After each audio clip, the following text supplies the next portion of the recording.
Hey guys, it's me, Mini Big Jack 24 here, and today we're going to be reacting to Oversimplified's War. That changed the English language. And yes, all the animation does belong to Oversimplified, all the voiceover and music does belong to the respective owners. And I wanted to say that I'm only doing this that this video is only usable for educational purposes, and I actually am trying to enjoy some good history with you guys on on the Kagan Nation. No wait, on my channel. Sorry, I am forgetting stuff left and right. Right, it's hard for me to remember. But anyways, we're going to be reacting to Oversimplified, the war that changed the English language. This is really interesting. Before, I actually didn't know anything that the English language had changed, other besides Old English. I actually am wondering how to do it. Anyways, let's begin. All the animation and wording actually belongs to Oversimplified. And I'm just saying this now. Alright, let's begin. In the Middle Ages, the sun is shining, the birds are singing, the children are playing in the village square. This seems like a good day so far. Wonderful time to be alive. Hey, you're dying of dysentery. Oh, and also are being raided that sucks. Vikings. What an awful time to be alive. That is true. It's the year 900. Europe is a Viking's wet dream. Raids galore. Hey, you want to go raid Paris? Okay. That particular raid didn't go too well, but the King of the Franks said, you guys are pretty tough and scary. How about we... Wait, Charles the Simple? Wait, really? A king of a French king? It's called Charles the Simple? This has got to be hilarious. But what? Once again, I'm not going to judge somebody's name simple. And in northern France, and in return, you protect us from other Vikings. And it was agreed. The Vikings set up the Duchy of Normandy, and then they went... Normandy, under known as a great place to go into invasion if you're trying to stop Germans. Sad joke I made, but hey, what else was I supposed to make? A French joke? No, I'm not going to disrespect the French. On French, converting to Christianity, learning the language, and making babies with the locals. Oh, yeah. England also had its fair share of Viking problems. In the 800s, Danish Vikings had conquered most of the country, but the Anglo-Saxons eventually managed to kick them out, although they left behind a bunch of Viking settlers. Now this guy's king. He sucks. Replace him with his brother. And he was like, hey baby. Oh, Edgar the Peaceful. Must have been peaceful. And had a son, and then turned around and was like, hey baby, how you doing? And had another son. And then he died and no one was... Oh my goodness, this is very odd, but yeah, again, it's true. Kings do that. Son to make king. This one, because he's older. Not if I have anything to do with it. That works for us too. Then he... Ooh. Up and married the Duke of Normandy. And Alfred the Unready? Wow. Daughter, and had a bunch of kids. Remember this one. He's important. Is he? His advisors came to him and said, hey man, all those Viking settlers that are living here, they might band together and kill you. Well then, why don't we kill them first? Any strategy and now to start a war, ladies and gentlemen. Actually, any strategy. So it was. This pissed off the Danish king, who launched an invasion, and the Vikings conquered England once again. Then the Anglo-Saxons unconquered it, then the Vikings reconquered it. The king's family had to go into exile, including Edward. Remember him? He went to Normandy where he lived for 30 years. He and his brother Alfred tried to return to England to retake the throne from the Vikings, but they're... Alright, so let me get this right. The Danish are Denmark? Or is the Danish... No, wait, no. No, the Danish is Denmark. It's Denmark. I always think the Danish are the Dutch. It's confusing. It's confusing for me. Trade by the Earl of Wessex, who said, hey friend, I'll take you to London where all the nobles are waiting to make you king. Oh no, look out, red hot poker in the eyes. Oh my goodness, did they really do that? Did they really do that? Oh my goodness, that is scary. Imagine somebody poking you with a poker in the eyes. Then you can't see. See, and thus you can't be king. This then is confusing. Normandy. After a few more Viking kings came and went, one finally died without an heir, and Edward was called back to England where he became king. And that's where our story begins. Oh my goodness, it took us forever, but we finally got to our story. Oh, Battle of Hastings. I'm gonna have to remember this for the title, but anyways, yes, this is technically an oversimplified video, and we are reacting to it. Here's the thing about becoming a king in the Middle Ages. Often your entire country won't support you at first. You can be vulnerable to rebellions, and it's up Yeah, this is true. You can't get on, so burn him at stake. to you to take control. Fortunately for Edward, there was already a super powerful guy who had a lot of control over England, and if Edward could get his support, then England would be his. Who is this guy? Oh, piss, it's the guy who gave my brother the red hot poker in the eyes. Oh yeah, that is true. After an awkward moment where Edward exiled Godwin from the country, he eventually had to give in and let him keep his earldom, possibly after Godwin gave him a bunch of gold and said he was very Oh wow. sorry. Oh yeah. Wait, what? Sorry about killing your brother, bro? Oh yeah, with large amounts of money. No for our time, but yes for their time. Edward also married Godwin's daughter. Then Godwin died, and his massive fortune was passed down to his sons, who all became earls. In particular, this one became the new Earl of Wessex. Harold Godwinson was now King Edward's brother-in-law. He was a close advisor to the king, a brave warrior who had proven himself in battle against the Welsh, and in many ways he was almost like a co-king. Uh-oh, Edward got old and he's on his deathbed. Possibly for religious reasons, or maybe because he wasn't happy about having to marry her, he did think his wife. Oh my goodness. Not a true man. You're supposed to blink your life when she wants to. That is true. As a result, has no kids, meaning there's no obvious heir to the throne, meaning I'm gonna be king. He does have a grandnephew, it could be him. Wait, what? Oh yeah, that is possible, yeah. No, let's go with me. Just one problem. I mentioned that Edward's mother was a Norman. Edward grew up in Normandy, and he had a lot of Norman friends. The current Duke of Normandy was William the Bastard. Alright, I'm letting this one slide because it was technically his name. His name. You can see why I'm letting this one slide. Why was he called the Bastard? One day his father was sneaking out of his castle when his advisors said, "Where are you going?" To the tanner's shop? Why? To get a tan. Very reasonable, but one problem. But that was a lie. Firstly, because tanners give you leather, not tans, and second, That is true. because he was really going to see the tanner's daughter. One thing leads to another. Homino. Out comes baby William, born out of wedlock. Thus, an absolute bastard. Unfair name, but hey, it's his name. It's his name. I don't make this stuff up. I don't write history. History just writes itself. Father died when William was 7 or 8, and he became the new Duke. He spent most of his childhood narrowly avoiding assassination, which probably turned him into the big balls tough guy he's Oh wow, really? He was that tall? Tall? I mean, as today. In 1051, the town of Alençon tried to rebel against him, and the townspeople beat on dead animal skins as an insult to his commoner mother. William was furious, and he responded by, well, let's just say it wasn't pretty. That's the kind of guy we're dealing with here. William and Edward were good, yeah. and Edward allegedly promised that William could have the English throne after him. A decade later, Harold Godwinson even visited William, and pledged an oath to him over holy relics. I don't know that much about relics, but are they artifacts?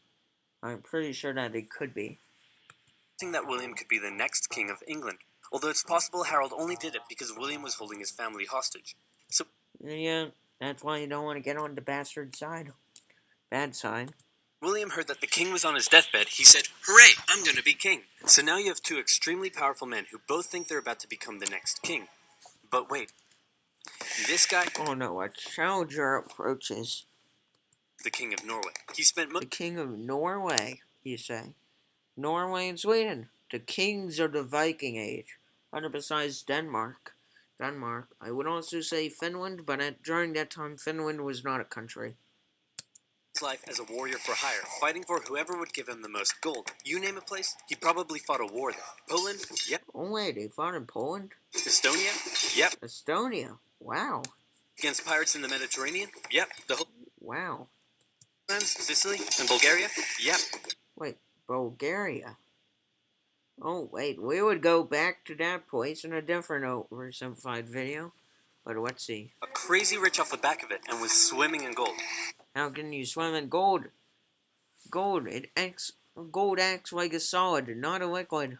He returned home and became king. One of the previous Norwegian kings had made an agreement with one of England's Viking kings, saying that when that Viking king died, the king of Norway would get the English throne.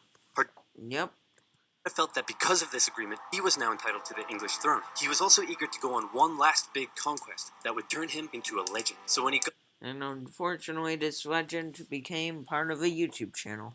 word that Edward was on his deathbed, he thought, I'm going to invade England, and then I'm going to be king. So now we Now, three extremely powerful men who all think they're about to become the next king of England, and that means somebody's probably about to get hurt. yep, somebody's going to be In hurt. England, Harold Godwinson is watching over the dying king, Edward. Suddenly, he comes out with a shocking announcement. Hey, everyone, gather in. Yes, come closer to him. Come closer. Don't be shy. Okay, so I've got bad news. The king is dead. Yep, that is bad news. I know, very sad. But good news. He said that I should be the next king, so hooray for me. Sure. Let's just say hooray for you. And, oh yeah, he said that if he once told anyone else they could be king, that he doesn't like them anymore, and they should just stay in Normandy. That is true. It's true. That's how you protect yourself from kingdomship. But it's how you also start a war. And also he said that no one should ask any further questions. And that's how you draw suspicion. Okay, good talk. Go do whatever it is you do. Usually Alright. months of preparation to crown a new king, but Harold rushed it, and he had himself crowned the same day King Edward was buried. Oh, that was rushed. I don't know that much about monarchs, but even I know it takes a while for that to even happen. Normandy, William's advisors came to him and said, Hey Big Willie, bad news, Harold Godwinson has taken the English throne. And William was furious, so he sent an envoy to Harold. That is true. William says you stole the throne and demands you immediately return it to him. Let me think about that. No. You don't want to say no to a person who's named the bastard. He said no. That bastard. Wait, I thought you were the bastard. Me too. Excuse me, I need to just turn that off. Dude. Uncool. Oh no, guys, excuse me for a sec. Hey, look. Take out one of those purple mattresses. No. Stop it, Purple. You're ruining my video. William immediately began gathering his armies together and preparing for an invasion of England. Now, Well, one problem is you can't invade England when the winds are not blowing being a there. king was generally frowned upon in old-timey Europe because they were considered to have been chosen by God himself. Since you guys know, technically I am an atheist, so I don't believe in God. But I do believe in something as much as science, but I do allow other people to do it. But still, that doesn't make sense. Like, I understand choosing a ruler, but I don't understand allowing them to say that God allows them to. Anyways, that's just my thoughts. Don't attack me in the comments. That's just my thoughts. Back in Normandy, William had to get God on his side. He needed the Pope's blessing for his conquest. Oh yeah, the Pope checking out his money. So he went to the Pope and said, Godwinson made an oath to me over holy relics, and then he usurped the throne. Can I kill him? Sure, why not? Alright. William's now got couple of So the Pope approvals. gave William his blessing. Seal of Pope approval. And that means he's able to do that. And William now had God on his side. Everything was ready to go. Just one problem. The wind. Knew it. It was blowing the wrong way, and William had to wait with his army in Normandy, while Godwinson waited with his army in the south of England. They waited, and waited, and waited. This is taking forever. And then William said screw it and sailed for England and got shipwrecked because the wind was blowing the wrong way. Yeah, that is what would happen when you try to sail upwards when the wind is not blowing the right way. So then he decided to keep on waiting. They waited for 2 months and the wind never changed. Eventually Godwinson got bored and also ran out of food for his soldiers, so he sent them all home and he returned to London. The south coast Oh my goodness. Now England is pretty undefended. was undefended, and all William could do was keep waiting. Yeah, unfortunately, the wind hasn't changed. There has been another problem for England. The northerly wind kept William in Normandy. It was carrying Hardrada and his Viking army to England. Hardrada landed near the old Viking city of York, and Otherwise known It's how New York got its name from. A regional army led by the Northern Earls, and York surrendered. When Godwinson heard about this, he must have been pretty upset. He had just disbanded his army, and now Oh, yeah, that is hard. You just disband your army and you're being invaded. What a perfect time to be invading you. to gather them all together again and march all the way north. He made the exhausting journey in just 4 days, which is 4 days? That is fast. crazy quick, and he caught the Vikings off guard and unprepared for battle. The two armies stood on either side of the River Derwent. Legend says that a berserker Viking single-handedly held the only bridge crossing the river. Oh my goodness, really? Really? Wow, that must be a pretty powerful Viking. No, wait, that's a berserker. What am I talking about? Of course they're powerful. Shooting arrows and fending off attackers, until some English soldiers got under the bridge in a barrel and gave him the old spear in the jewels. Yep, that is how you kill a man. Kill a man. Any man knows. If you get in that place with anything, you will fall down. Except for rubber duckies or a pillow. Gave the Vikings enough time to form a shield wall, but because they'd been caught off guard, many weren't wearing their chainmail and armor, and the English Oh my goodness, this is bad for the Vikings. eventually defeated them, killing Hardrada, and with him, bringing the Viking era in England to an end. Oh.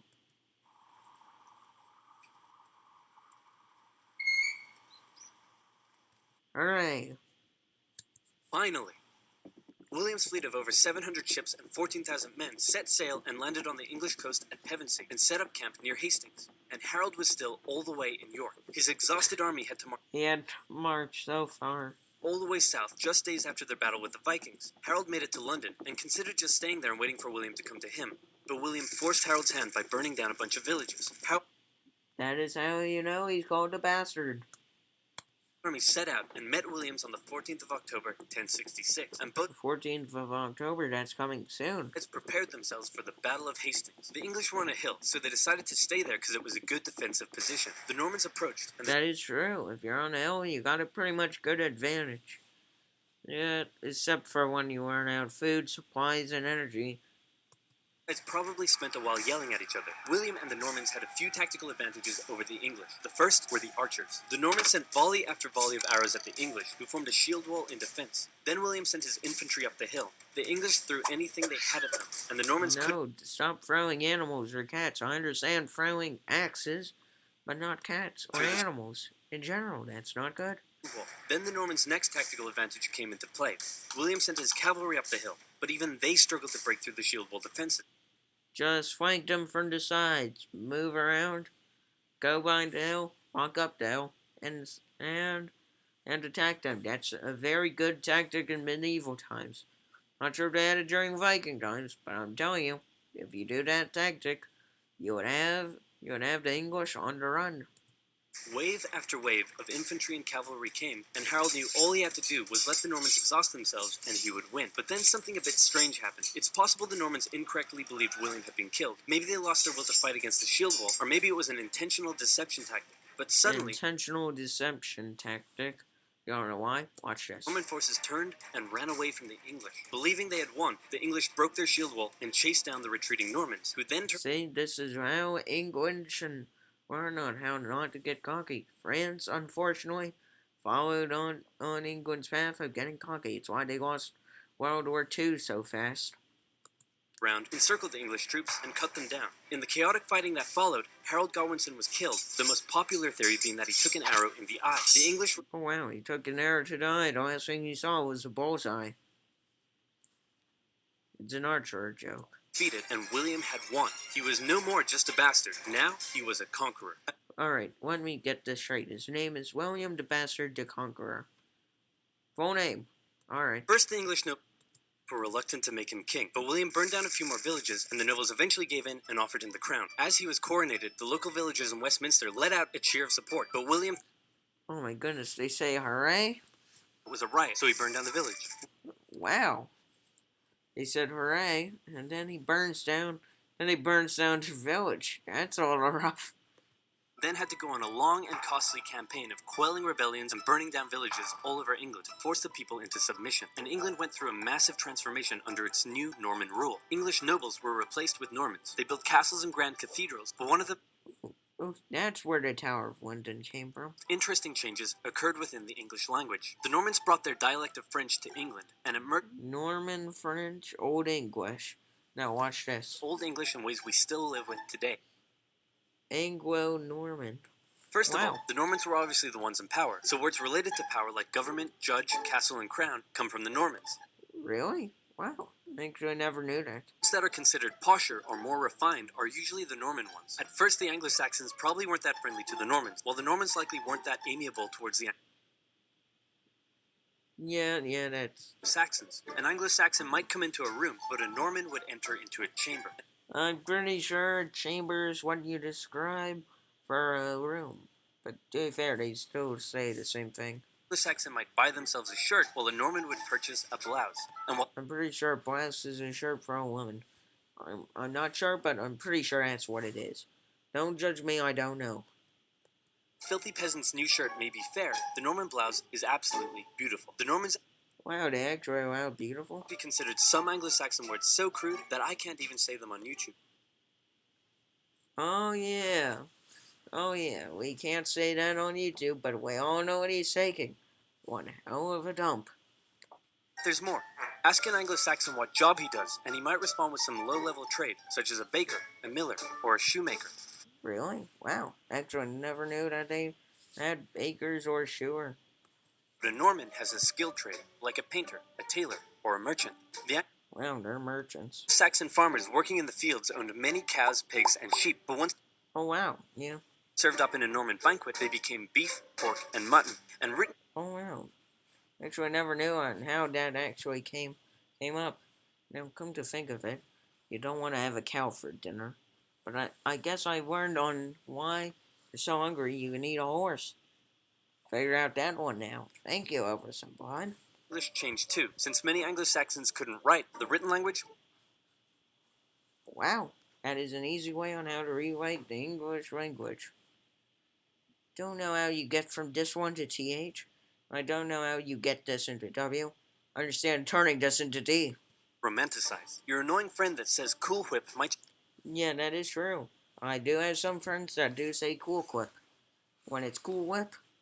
I do understand if it could be Old English. be speaking an Old English dialect, as the Anglo-Saxons originally wrote it when, where, and what, but the Normans Oh no, this is too confusing.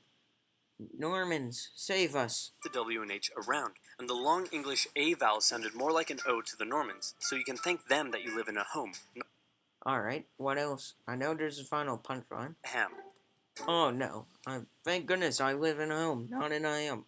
I live in AM, I would have to survive what's it called? Christmas and Thanksgiving, I believe. Yeah. Hey, fun fact. Also, since anyways, this is where his sponsorship actually joins in, and this is not my territory of getting into other people's sponsorships. Remember, all of the copyright belongs to Oversimplified, and all of the music rights belong to the respective owners. Remember, this video was made for educational purpose. Anyways, hope you guys had a fantastic night learning about this. Anyways, goodbye.